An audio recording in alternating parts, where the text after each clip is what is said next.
한의학을 가장 사랑하는 닥터들 한가닥. 내 건강을 위해 한가닥 하러 오신 여러분 환영합니다. 오늘도 본격적인 수다를 나누죠. 질문 하나 제가 드려볼 건데요. 한의원에서 흔히 왜 MZ세대라고 하는 젊은 분들이 실제로 많이 찾고 있나요?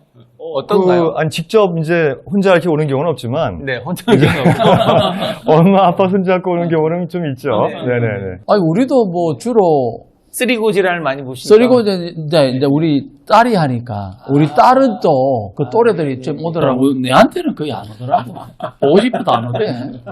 네, 제가 왜 이렇게 뜬금없이 이 질문을 드렸냐면요. 최근 저희 영상 중에 달린 그 악플 중에서 과학적이고 근거를 좋아하는 MZ세대들은 한의원 가는 걸 싫어한다. 이런 잘못된 내용의 악플을 다신 분들이 종종 계시더라고요. 그래서 또 하나 제가 말씀드리고 싶은 것 중 하나가 큰형님께서 한의학이 90% 100%는 훨씬 더 우수하다 하셨던 것 같은데 여기에도 의문을 제기하시는 분들이 계시던데 형님 이런 좀 확실한 근거가 있으신가요? 확실한 근거를 확실한, 말씀드릴게.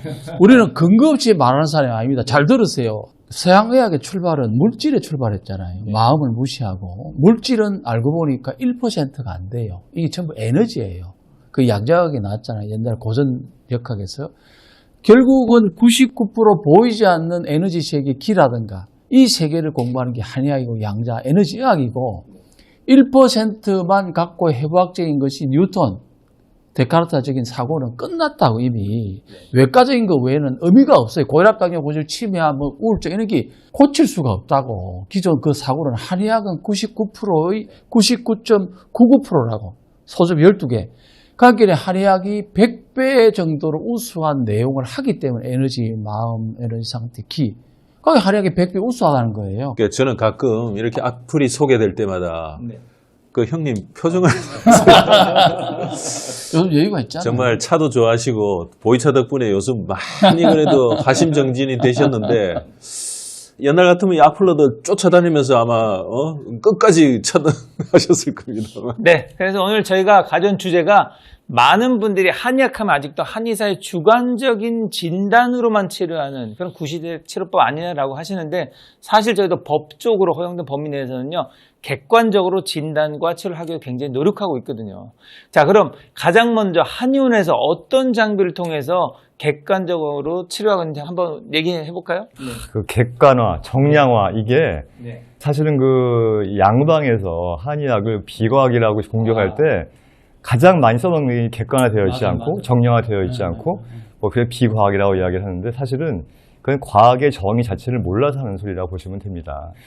하지만 국민 눈높이 맞춰서 우리도 뭔가 객관적이고 표준화된 것 같이 보여지는 것이 있어야 될 것 같아서 사실은 저 같은 경우에도 학위 논문 준비를 할 때 이 병인을 연구했는데 이 병인을 진단할 때 이걸 어떻게 이제 병인으로 진단이 되는가의 과정을 설문지로 만들어서 이렇게 저희가 소위 객관화 작업을 했었거든요. 그래서 그 설문지를 통해서 여러 가지 좋은 논문들이 많이 나왔어요. 그래서 한의학에서도 이런 작업들을 통해서 이 한의학의 진단과 치료의 객관화를 위해서 많은 노력을 하고 있다는 거 여러분들이 알아주셨으면 좋겠고요. 저는 개인적으로 저희 병원에서 잘 쓰는 기계 중에 하나가 이 적외선 체열 진단기예요. 이거 서머그래프라고 하는데 이것이 사실은 이렇게 체온을 찍는 거잖아요. 이 체온을 찍었을 때 사실은 양의사들이 보는 시각과 한의사들이 보는 시각은 반드시 틀립니다. 그래서 한의사가 보는 시각으로 서머그래프를 판단해서 이야기해주면 환자분들이 굉장히 좋아하시고 실제로 이 진단에 어떤 그 객관화, 표준화를 할 수 있는데 굉장히 큰 도움을 줄 수 있어서 저는 이런 기기들을 많이 사용을 하고 있습니다. 네네. 또 뭐 혹시 또 사용하고 계시는 뭐 설명해 줄 만한 기회 있을까요? 네, 지금 한의계에 그 우리가 진단 장비로 활용하는 범위가 점점 늘어나졌어요. 최근에 엑스레이 이런 부분 그리고 저는 기본적으로 혈액 소변 검사를 기본적으로 합니다. 한의원에서 그리고 유보의 맥파 이런 것들도 있고 뭐 요즘 양자 검사기도 좋은 게 많아요. 근데 참 저는 현실적으로 안타까운 게 이런 모든 검사들이 양방은 의료보험이 돼요. 그렇지. 우리는 안 됩니다. 우리는 그 검사비를 장비도 비싼데 검사비 수가를 받을 수도 없고 그렇지. 양방은 그 비싼 검사를 다 통해서 받고. 의료보호 혜택을 받으니까 몇백만 원, 부담 몇천만 원도 없이 받고, 검사를 자유롭게 하고 우리가 한의학이 이런 객관적인 진단 장비를 통해서 객관적인 얘기를 하고 싶어도 그 판을 안 깔아줘요. 그러니까 이제 한의사분들 중에 이런 장비의 중요성을 아는 사람들은 한방병원을 차립니다. 그럼 양의사들을 고용해서 그런 물리치료사라든지 임상병리사라든지 여러 가지 것들을 활용할 수 있지 않습니까? 저는 이 부분이 참 앞으로 한의계가 한 단계 또 도약되려면 이 부분이 반드시 해결해야 돼요. 맞아요. 아주 좋은 이야기. 자, 근데 또 우리가 보면 이런 장비들 외에도 우리가 더 첨단적인 의료 장비들이 많이 개발되고 있잖아요. 최근에도 그렇고. 근데 숙지만 정확히 하고 충분히 사용할 수 있다고 저희는 생각이 되고 또 그런 배경 지식도 저희가 학습도 하고 그런 능력이 있는데도 불구하고 현실은 그렇지 못한 상황이 많이 있잖아요. 이게 이해가 잘못된 거라고 이제 보는데 어떤 종류의 진단 기기라도 사실 그 의사들이 만든 게 아니잖아요. 그렇지. 네.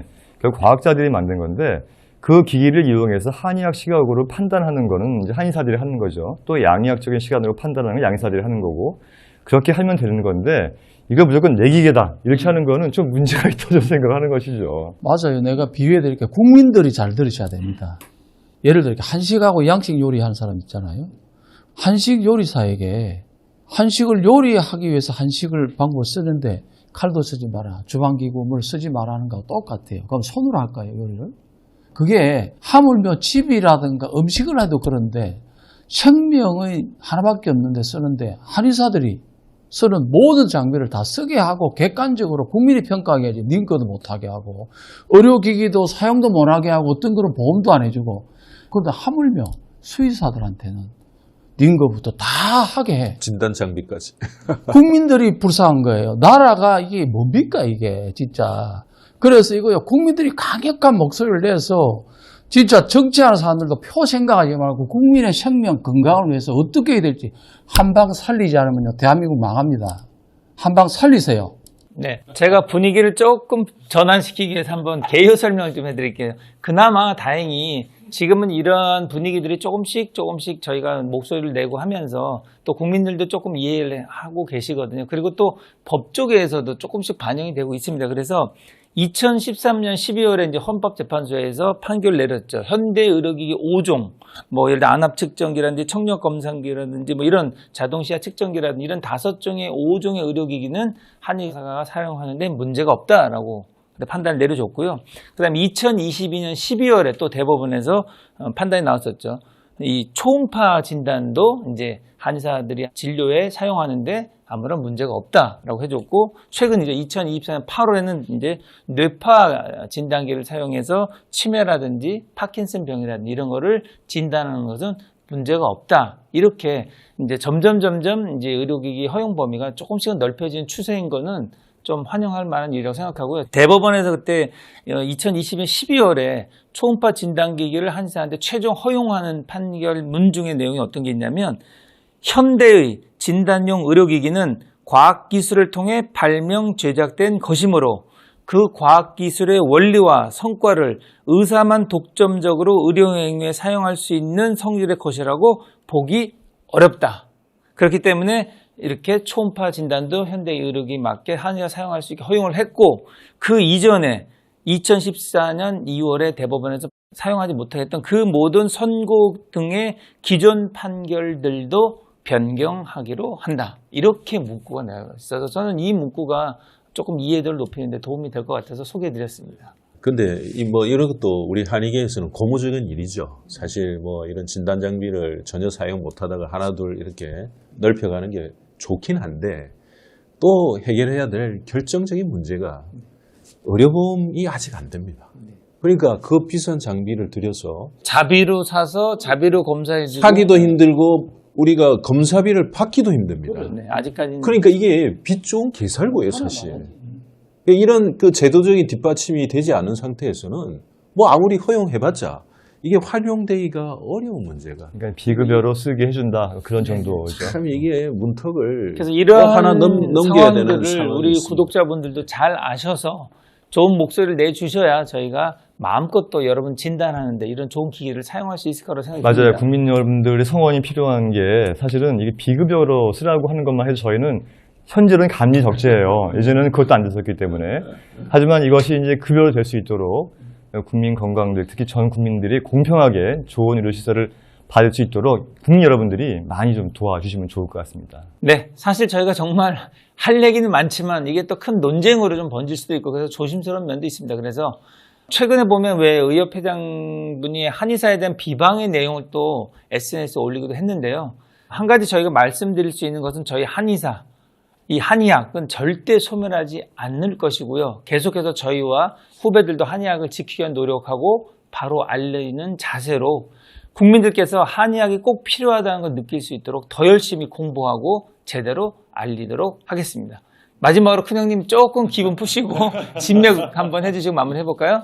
한의와 양의는 출발이 다르고 장단점이 있습니다. 한식과 양식, 한옥과 양옥이 있듯이 기울어진 운동장을 만들어서 국민들을 치료하는 데 손발을 묶어서 한의를 이렇게 논할 것이 아니라 현대의 모든 의료기기든 기구든 공정하게 모든 걸 사용하고 의료보험을 갖고 공정한 상태에서 경쟁하게 하고요. 그렇듯이 국민들의 건강을 위하고 나라 경제에 도움이 되고요. 대한민국이 살 수 있는 길입니다. 전 세계 가장 우수한 한의학, 대한민국이 살려내야 됩니다. 전 국민이 후원해 주시고 정치하고 법조인들 제발 바른 판단을 통해서 대한민국 살려봅시다. 네, 이렇게 오늘도 한가닥표 건강한 수다를 나눠봤는데요. 저희를 통해 듣고 싶은 수다가 있다면 댓글로 남겨주시기 바랍니다. 자, 여러분 모두 건강으로 한가닥 수다!